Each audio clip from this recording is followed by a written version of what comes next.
हाँ, गोइंकास में RD cell start हो चुका है। 1 जुलाई से 15 अगस्त तक गोइंकास के हर स्टोर में आपको मिलेगा 5 to 30% फुल फैशन डिस्काउंट। और आप नॉर्थ या मिडिल अंडमान से हो तो भी नो टेंशन। डिगलीपुर और रंगत के ब्रांचेस में भी यही धमाकेदार सेल है। हर लुक, हर वाइब, एथनिक हो या कैजुअल, सब कुछ मिलेगा, लेकिन सेल में।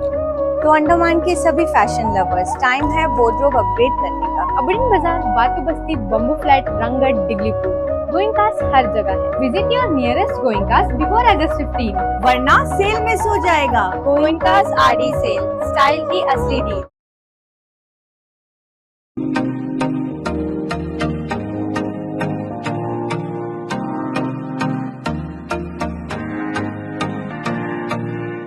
अपने खास पलों को और भी खास बनाए श्री राजेश्वरी ज्वेलरी के साथ, जहां आपको हर त्योहार और हर ओकेजन्स के लिए मिलेगी खूबसूरत ज्वेलरीज। तो आइए और सोने की चमक से अपने पलों को सजाइए।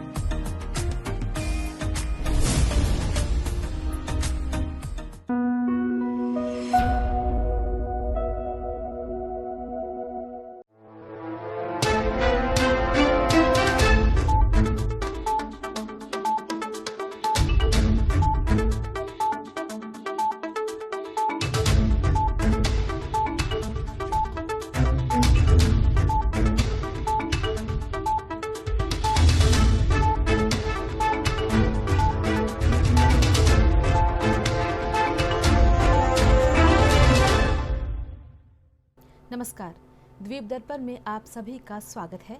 आज के मुख्य अंश। माननीय उपराज्यपाल ने अग्निशमन एवं आपातकालीन सेवा प्रशिक्षण केंद्र के पहले उप अधिकारी पाठ्यक्रम का किया शुभारंभ।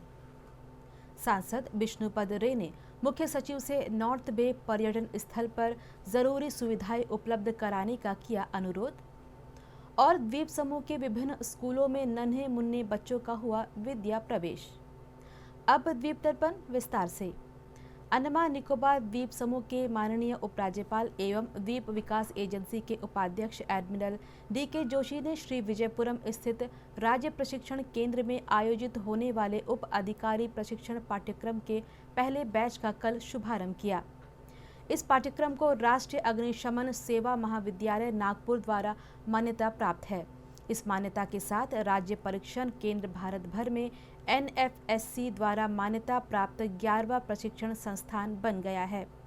माननीय उपराज्यपाल ने पेशेवर उत्कृष्टता और आपदा तैयारी के प्रति अटूट प्रतिबद्धता के लिए अंडमान तथा निकोबार अग्निशमन एवं आपातकालीन सेवा इकाई की सराहना की और इस बात पर बल दिया कि मान्यता न केवल विभाग को बढ़ते कद का प्रमाण है, बल्कि राष्ट्रीय अग्नि सुरक्षा मानकों को बढ़ाने में इसके महत्वपूर्ण योगदान का भी प्रतिबिंब है।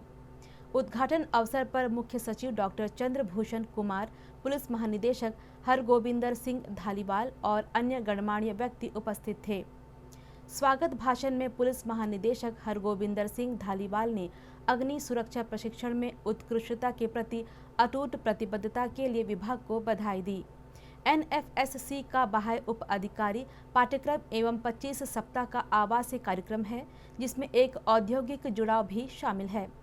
यह कार्यक्रम अग्निशमन सेवा कर्मियों को स्टेशन अधिकारी की महत्वपूर्ण भूमिका के लिए तैयार करने, उन्हें उन्नत कौशल और नेतृत्व क्षमताओं से लैस करने के लिए है। द्वीप समूह के सांसद विष्णुपद रे ने पिछले दिनों अपने नॉर्थ बे दौरे के बाद अंडमान निकोबार प्रशासन से नॉर्थ बे पर्यटन स्थल पर आवश्यक सुविधाएं तुरंत उपलब्ध कराने का आग्रह किया है। मुख्य सचिव के नाम भेजे एक पत्र में सांसद ने बताया कि चूना भट्टा से नॉर्थ बे मार्ग के उद्घाटन के बाद से द्वीपवासियों और मुख्य भूमि के पर्यटकों की संख्या में उल्लेखनीय वृद्धि हुई है। इस मनोरम यात्रा ने न केवल क्षेत्र के प्राकृतिक आकर्षण को बढ़ाया है, बल्कि स्थानीय युवाओं और स्वयं सहायता समूहों के लिए छोटी छोटी दुकानों और पर्यटन से जुड़ी गतिविधियों के माध्यम से आजीविका के अवसर भी खोले हैं। सांसद के दौरे के दौरान पर्यटकों और स्थानीय विक्रेताओं ने स्थल पर बुनियादी सुविधाओं की कमी के बारे में कई शिकायतें उठाई, जो पर्यटन और स्थानीय व्यावसायिक गतिविधियों दोनों को प्रभावित कर रही है। सांसद ने मुख्य सचिव को भेजे पत्र में पेयजल, बिजली आपूर्ति, सार्वजनिक परिवहन, सार्वजनिक शौचालय सहित अन्य समस्याओं पर ध्यान आकर्षित किया है।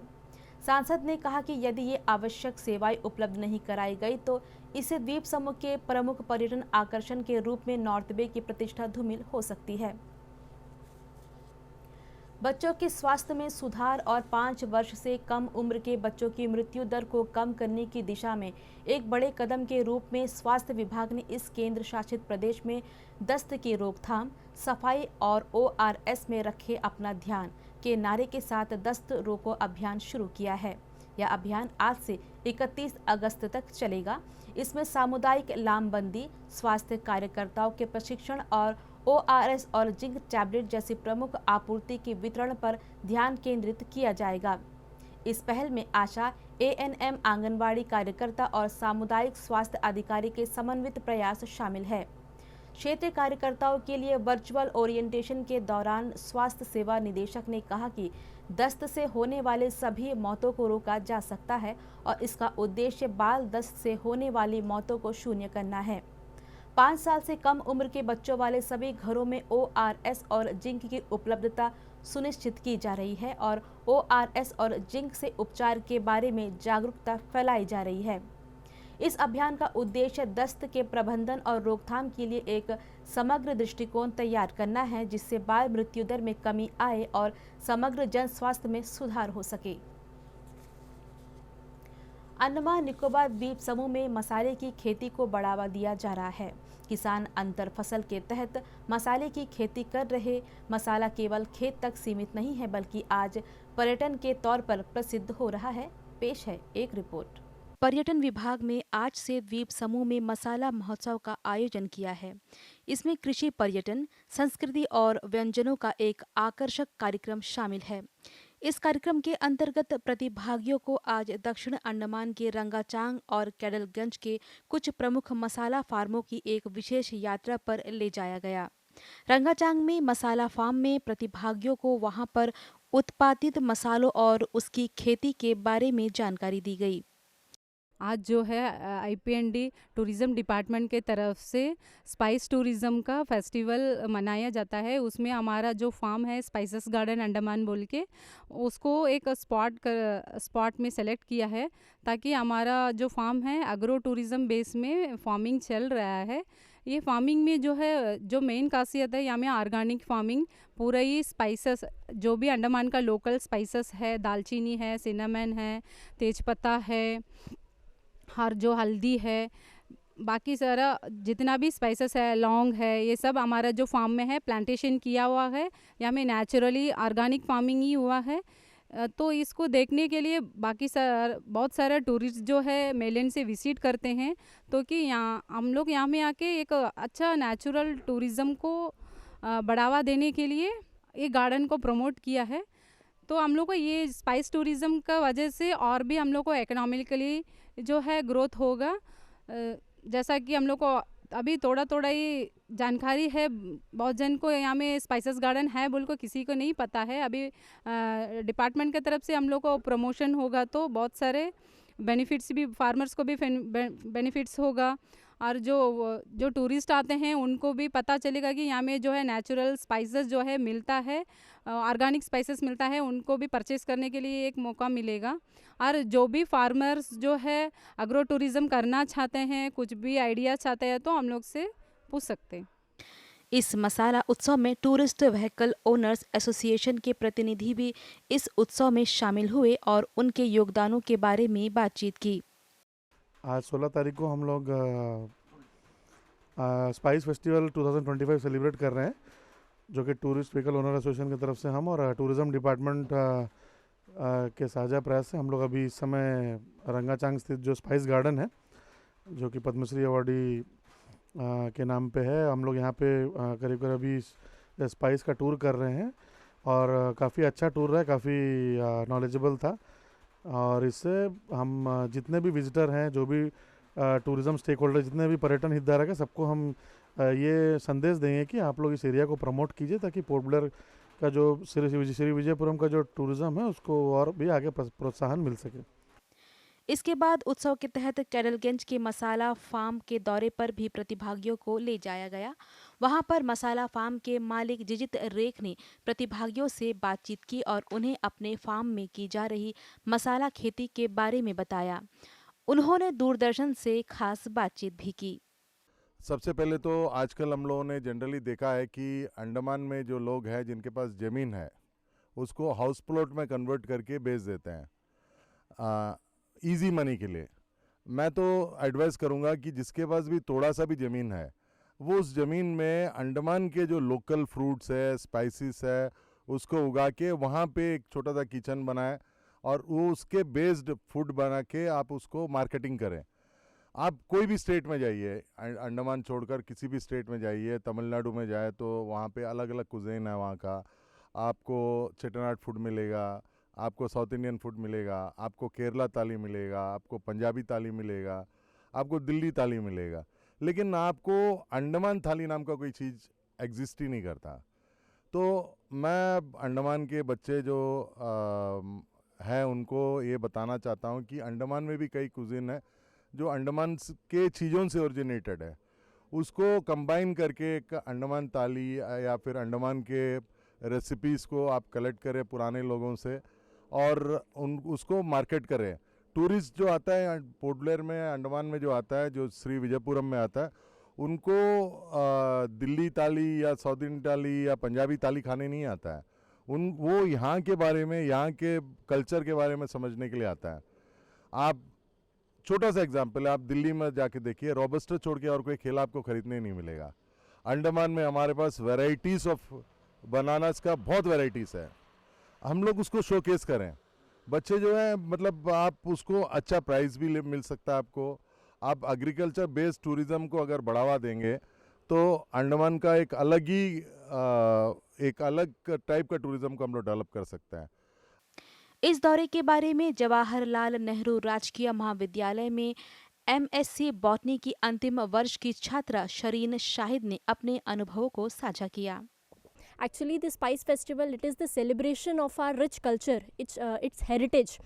As we all know that India is the land of spices. Now we have celebrated today this Spice Festival along with the tourism department. Today I have learned a lot about spices, about what we have grown in our Andaman Islands, what are the native spices of our Andaman Islands. Then we visited to KVK Kerry. There we learned about so many spices by Dr. Ramakrishna. He explained us about so many spices. As he also told that during the earlier period, the kings and emperors, they were using or they were trading the spices as gold. Nowadays also saffron, that spice, it is very expensive, like that of gold. Then we visited to Jangli Mirchi Resort, organic farm. There the owner, he explained us many things about spices, his organic farm. He shown us about all the organic farming, whatever he have done.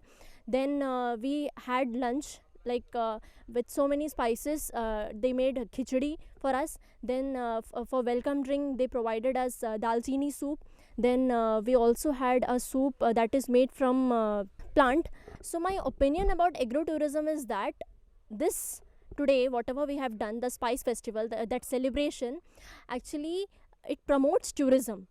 जो भी tourist हमारे अंडमान आते हैं, जो tourist agriculture या spice plantation से जो लोग बहुत इंटरेस्टेड है, उनके लिए बहुत ही अच्छा एक फील्ड है ये एग्रो टूरिज़म। उसके बाद बहुत सारे प्लांटेशन हब उनको लेकर जा सकते हैं एज अ टूरिस्ट गाइड, जैसे कि पद्मश्री अवॉर्डी नारियल अम्मा के वहाँ उनका फार्म लेकर जा सकते हैं। Then we can visit to horticulture farm, then we can visit to this Jungli Mirchi resort, there organic farming. Then we can also visit to KVK carry for see that organic farm.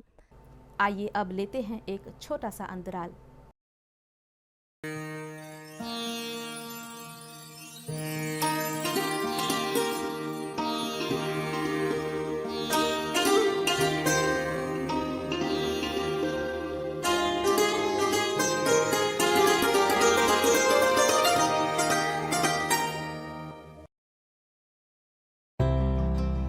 नमस्कार, मैं एक counsellor हूँ।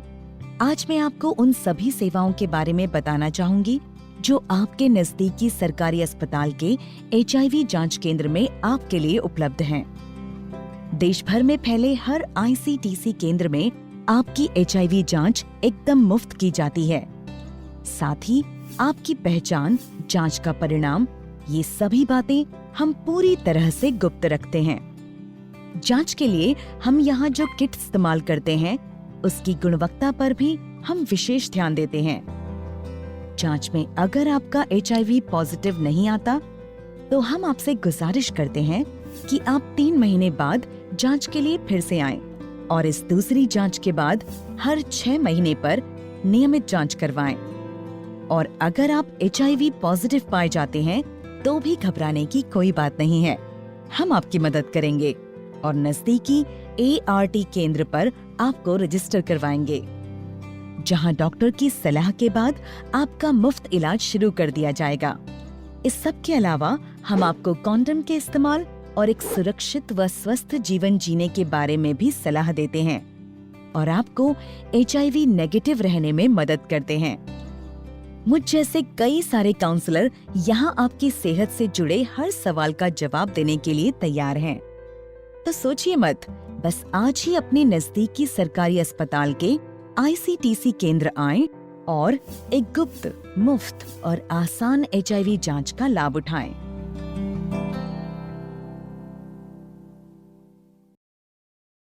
अंतराल के बाद कार्यक्रम में आप सभी का पुनः स्वागत है। अंडमान निकोबार द्वीप समूह के श्री विजयपुरम में इलेक्ट्रॉनिक कचरा प्रबंधन को और कड़ा करने के लिए अंडमान और निकोबार प्रदूषण नियंत्रण समिति ने निवासियों, व्यवसायियों और सरकारी संस्थानों को अवैध कचरा निपटान प्रथाओं के खिलाफ एक सार्वजनिक परामर्श जारी किया है।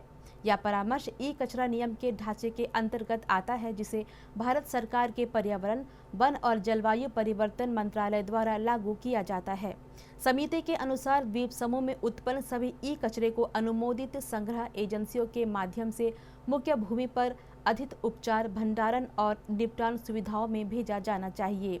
यह प्रक्रिया राष्ट्रीय नियमों के अनुरूप कचरे की आवाजाही की पता लगाने योग्यता सुनिश्चित करने के लिए एक मैनिफेस्ट प्रणाली द्वारा शासित होती है। सरकारी विभागों, शैक्षणिक संस्थानों, वाणिज्यिक प्रतिष्ठानों और अन्य थोक उपभोक्ताओं को केवल EPR अनुपालक उत्पादकों के साथ ही काम करने का निर्देश दिया गया है। प्रदूषण नियंत्रण समिति ने आम जनता से कचरे के किसी भी अवैध संग्रह या पिछवाड़े में उसके विघटन की सूचना देने का भी आग्रह किया है। खराब तरीके से निपटाए गए कचरे के वैशाल्य तत्व मिट्टी को दूषित कर सकते हैं, जल स्रोतों में रिस सकते हैं और समुद्री जीवन को नुकसान पहुंचा सकते हैं। मुख्य कचरे में फेंके गए mobile phone, charger, laptop, printer, TV, refrigerator, battery और अन्य इलेक्ट्रॉनिक उपकरण शामिल है। जारी एडवाइजरी में घरों को ऐसी वस्तुओं को नियमित कूड़ेदान में फेंकने से बचने और इसके बजाय औपचारिक संग्रहण सेवाओं का उपयोग करने के लिए प्रोत्साहित किया गया है।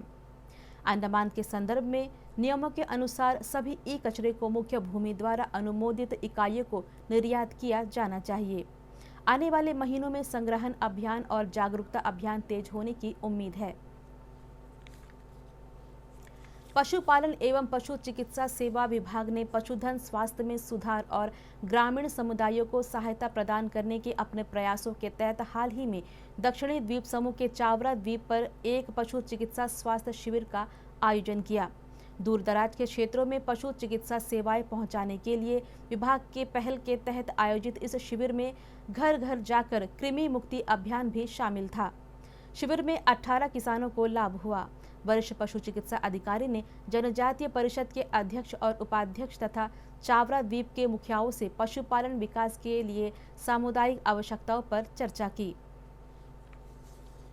कार्यक्रम में समय है एक अंतराल का।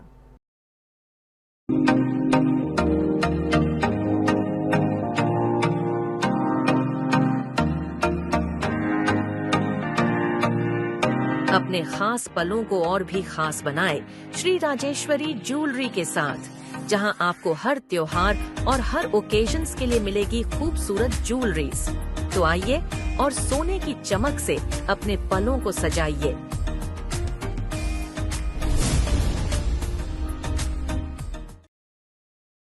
अंतराल के बाद कार्यक्रम में आप सभी का स्वागत है। अंडमान निकोबार द्वीप समूह के विभिन्न स्कूलों में बच्चों का प्रवेश हो रहा है। इसी क्रम में रविंद्र बंगला विद्यालय की बाल वाटिका में भी नए बच्चों का विद्या प्रवेश हुआ। स्कूल की प्रभारी ने बच्चों के साथ मिलकर रिबन काटकर बच्चों का विद्या प्रवेश कराया। इस विद्या प्रवेश में स्कूल के प्रभारियों और शिक्षकों ने नन्हे मुन्ने बच्चों और अभिभावकों का गर्मजोशी के साथ स्वागत किया। बच्चों को शिक्षा से जुड़े उपहार भी दिए गए। संक्षिप्त कार्यक्रम में स्कूल की प्रभारी ने बच्चों और उनके अभिभावकों से बातचीत करते हुए उनका स्वागत किया।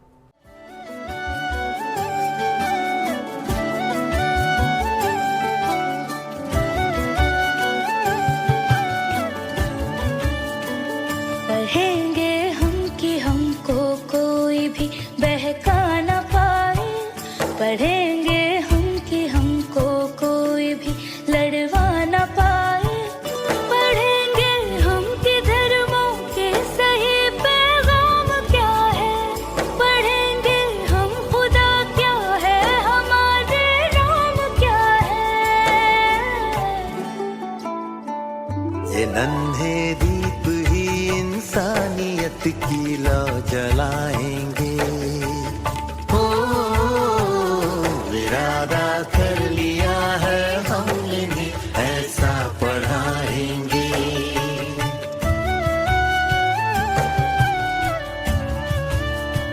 पढ़ेंगे हम तो जानेंगे गलत क्या हो रहा है, हमारे बीच आखिर कौन नफरत बो रहा है।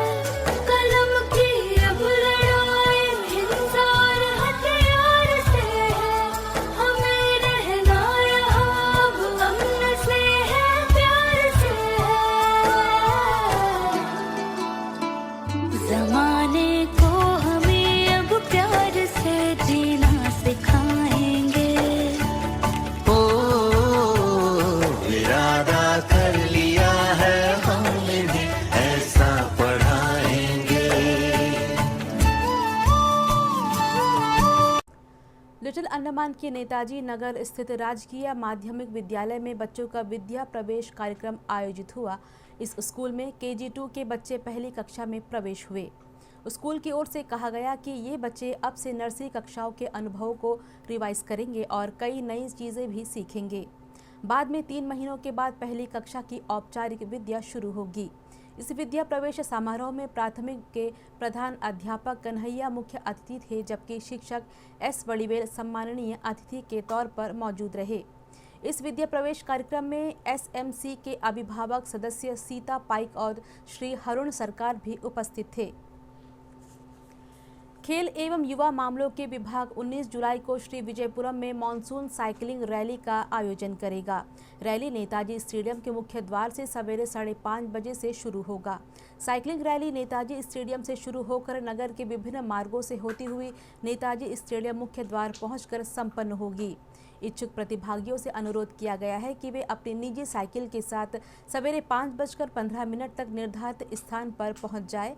अधिक जानकारी के लिए इच्छुक प्रतिभागी खेल एवं युवा मामलों के विभाग के मोबाइल नंबर 9476081707 पर संपर्क कर सकते हैं। आइए अब लेते हैं एक छोटा सा अंतराल।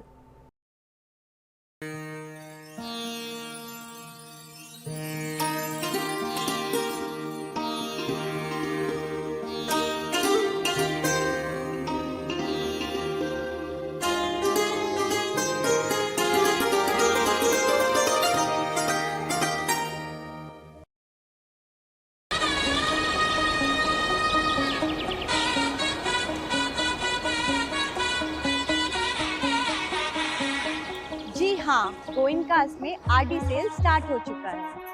1 जुलाई से 15 अगस्त तक गोइंकास के हर स्टोर में आपको मिलेगा 5 to 30% फुल फैशन डिस्काउंट। और आप नॉर्थ या मिडिल अंडमान से हो तो भी नो टेंशन। डिग्लीपुर और रंगत के ब्रांचेस में भी यही धमाकेदार सेल है। हर लुक, हर वाइब, एथनिक हो या कैजुअल, सब कुछ मिलेगा, लेकिन सेल में। तो अंडमान के सभी फैशन लवर्स, टाइम है वार्डरोब अपग्रेड करने का। अबड़िन बाजार, बातू बस्ती, बम्बू फ्लैट, रंगत, डिग्लीपुर, गोइंकास हर जगह है। Visit your nearest Goenkas before August 15, वरना सेल मिस हो जाएगा। गोइंकास आरडी सेल, स्टाइल की असली डील। द्वीप दर्पण में अब आगे बढ़ते हैं। पशुपालन और पशु चिकित्सा सेवा विभाग ने कृषि विभाग के सहयोग से हाल ही में फरारगंज में प्राकृतिक खेती के घटकों की तैयारी पर एक व्यावहारिक प्रशिक्षण और निदर्शन कार्यक्रम आयोजित किया। कार्यक्रम में फरारगंज पंचायत समिति प्रमुख पद्मावती मुख्य अतिथि थी। इस मौके पर पंचायत समिति सदस्य ए राजन और ग्राम पंचायत के अन्य PRI सदस्य भी उपस्थित थे। वरिष्ठ पशु चिकित्सा अधिकारी डॉक्टर सतीश कुमार ने प्राकृतिक खेती के सिद्धांतों को समझाया और जीवामृत और नीमास्त्र की तैयारी प्रक्रियाओं का विवरण दिया। डॉक्टर सुनीता रॉय ने प्राकृतिक खेती को बढ़ावा देने के लिए विभाग की पहल पर प्रकाश डाला। कृषि अधिकारी रवि सूत्रधार ने नीमास्त्र और जीवामृत बनाने की सामग्री और विधियों के बारे में विस्तार से बताया। कार्यक्रम का समापन जीवामृत और नीमास्त्र बनाने के प्रदर्शन के साथ हुआ। उपस्थित किसानों को डॉलीगंज स्थित पशुधन फार्म परिसर में तैयार किया गया 2 लीटर जीवामृत दिया गया और कृषि विभाग ने सभी प्रतिभागियों को नीमास्त्र वितरित किया। पंचायत समिति प्रमुख पद्मावती ने विभागों के संयुक्त प्रयास की सराहना की और प्रतिभागियों को प्राकृतिक कृषि पद्धतियों को अपनाने के लिए प्रोत्साहित किया। भारतीय प्राणी सर्वेक्षण स्कूली शिक्षकों के लिए कल से 19 जुलाई तक जीवन गतिविधियों के प्रति जागरूकता एवं संवर्धन पर 3 दिवसीय प्रशिक्षण कार्यशाला का आयोजन कर रहा है। इस प्रशिक्षण कार्यशाला में दक्षिण अंडमान के विभिन्न विद्यालयों के 25 शिक्षक भाग लेंगे। प्रशासन के मुख्य सचिव डॉक्टर चंद्रभूषण कुमार कल इस कार्यशाला का उद्घाटन करेंगे। स्वास्थ्य सेवा निदेशालय के अधीन कार्यरत ANM प्रशिक्षण विद्यालय द्वारा संचालित द्विवर्षीय ANM पाठ्यक्रम में प्रवेश के लिए काउंसलिंग 31 जुलाई को सवेरे 10 बजे से राजकीय बालिका वरिष्ठ माध्यमिक विद्यालय के सभागार में आयोजित की जाएगी। काउंसलिंग में उपस्थित होने वाले उम्मीदवारों को सत्यापन के लिए सभी संबंधित प्रमाण पत्रों और दस्तावेजों की मूल प्रति एवं प्रतियों का एक सेट के साथ आना होगा। काउंसलिंग के पोर्टल collegeadmission.andaman.gov.in और ANM प्रशिक्षण विद्यालय के सूचना पट पर प्रदर्शित अंतिम वरीयता सूची के अनुसार होगी। उम्मीदवारों को निर्धारित समय एवं तारीख पर व्यक्तिगत रूप से काउंसलिंग में उपस्थित होने को कहा गया है। प्रसार भारती में पूर्वकालिक अनुबंध के आधार पर 25 मार्केटिंग एग्जीक्यूटिव की आवश्यकता है। देश भर में विभिन्न आकाशवाणी केंद्रों में नियुक्त की जाएगी। इन 25 पदों में से एक पद आकाशवाणी श्री विजयपुरम के लिए है। अनुबंध की अवधि 2 वर्ष के लिए है। इस पद के लिए उम्मीदवार ने MBA मार्केटिंग या मार्केटिंग में PG डिप्लोमा की हो। साथ ही मीडिया संगठन में सीधे विक्रय का 1 वर्ष का अनुभव प्राप्त होना चाहिए। इसके अलावा उनकी आयु 35 वर्ष से अधिक नहीं होनी चाहिए। इच्छुक योग्य उम्मीदवार सभी जरूरी दस्तावेजों की प्रतियों के साथ प्रसार भारती के वेब लिंक आवेदन.prasarbharati.org के माध्यम से आवेदन कर सकते हैं। आवेदन इस सूचना के प्रकाशन के 15 दिनों के भीतर स्वीकार किए जाएंगे। आवेदन करते समय किसी भी प्रकार की समस्या उत्पन्न होने पर स्क्रीनशॉट के साथ ईमेल hrcpb@prasarbharati.gov.in पर भेजा जा सकता है। अंतर्द्वीप जलयान यात्रा संबंधी सूचना। MV north passage little Andaman की यात्रा पर कल सवेरे 6:15 पर श्री विजयपुरम से प्रस्थान करेगा और इसकी वापसी कल ही दोपहर 1 बजे लिटिल अंडमान से श्री विजयपुरम के लिए होगी। MV छोलदारी स्वराज द्वीप और लॉन्ग आइलैंड होते हुए रंगत की यात्रा पर कल सवेरे 6 बजे श्री विजयपुरम से प्रस्थान करेगा और इसकी वापसी इन्हीं रास्तों से होते हुए कल दिन में 12 बजे श्री विजयपुरम के लिए होगी। सभी जलयानों के यात्रा कार्यक्रम मौसम की स्थिति पर निर्भर होंगे। और अब मौसम कार्यालय ने अंडमान निकोबार द्वीप समूह के लिए मौसम पूर्वानुमान जारी किया है। जारी पूर्वानुमान के अनुसार कल अंडमान निकोबार द्वीप समूह में एकाध स्थानों पर 7 से 11 सेंटीमीटर तक भारी वर्षा होने की आशंका जताई गई है। भारी वर्षा के साथ साथ 30 से 40 किलोमीटर प्रति घंटे की रफ्तार से तेज हवाओं के साथ तूफानी मौसम की आशंका जताई गई है। मछुआरों की जारी मौसम चेतावनी में मछुआरों को 18 से 20 जुलाई तक समुद्र और तटीय इलाकों से दूर रहने की आगाह किया गया है। अब अंत में आज के मुख्य अंश एक बार फिर। माननीय उपराज्यपाल ने अग्निशमन एवं आपातकालीन सेवा प्रशिक्षण केंद्र से पहले उप अधिकारी पाठ्यक्रम का किया शुभारंभ।